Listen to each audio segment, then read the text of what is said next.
Good afternoon. Today is a sad day for North Dakota.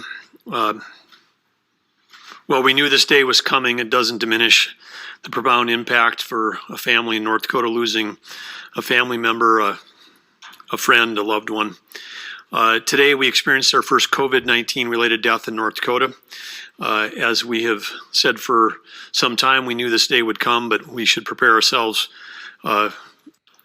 Having lost both of my parents in my life, my dad when I was freshman in high school, my mom passed away in 2005. I know for this family how challenging that must be, but when someone, particularly when a male lives to age 90, that means they were born before 1930.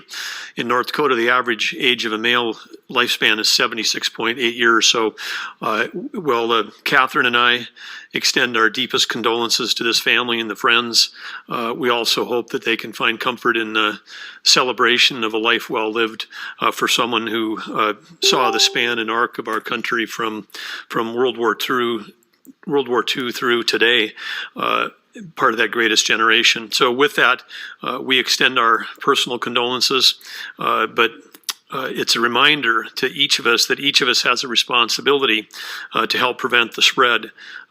With community spread, we'll never know how this individual contracted the disease, but again, part of the efforts that we're taking as a state to slow down community spread and slow down the rate of infection is to protect our elderly and those individuals with underlying health conditions. We are absolutely all in this together, whether you are, whoever you are. Case count for today, North Dakota Health Department confirmed 10 additional cases of the novel coronavirus disease or COVID-19, 3 each from Cass and Morton counties and 2 each from Burleigh and Stark counties, bringing us to a total of 10 for the day. The good news is that that's down from yesterday. So some states get to that point where the curve starts going up and it just keeps going straight up. So positive news for North Dakota that maybe we bought ourselves another day here before we get to that inflection point, and also a point of a reminder that the sacrifice that people are making in terms of reducing their physical contact with others perhaps is making a difference. It's also good news that the 10 positives came out of a test count of 447 tests, so really pleased that our testing capability continues to show positive trends upwards. That's a record number of tests in one day. Of those, 16 have been hospitalized. And then on the chart that shows where these tests are coming from, we now have only 2 counties where there have been tests taken where the individual receiving the test has not indicated an address. That's Slope County and Billings County, indicated in the white on this chart, in southwestern North Dakota. 2 of our lowest population counties. But on the chart where we show where the positives are, again, there's still some confusion that the positives are, regardless of where you had the test taken, the county data that we show is what the address the person puts on as their home address.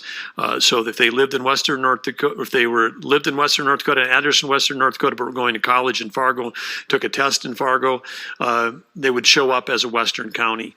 But again, as we've said, whether your county has positives or not, we should all presume that there are more positives than what we have reported.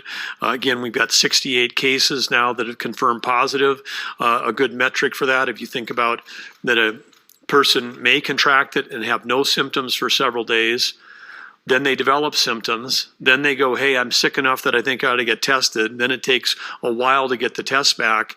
When I'm talking every day about this being latent data, 10 positives might be picking up the positives from 10 days ago.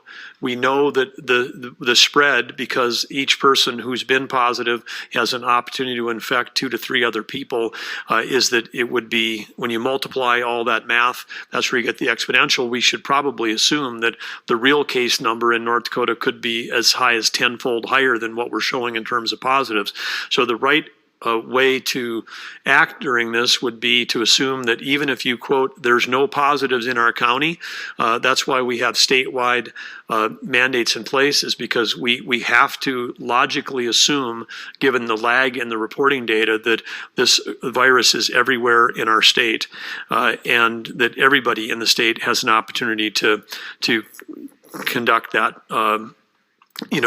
conduct themselves appropriately to help slow the spread.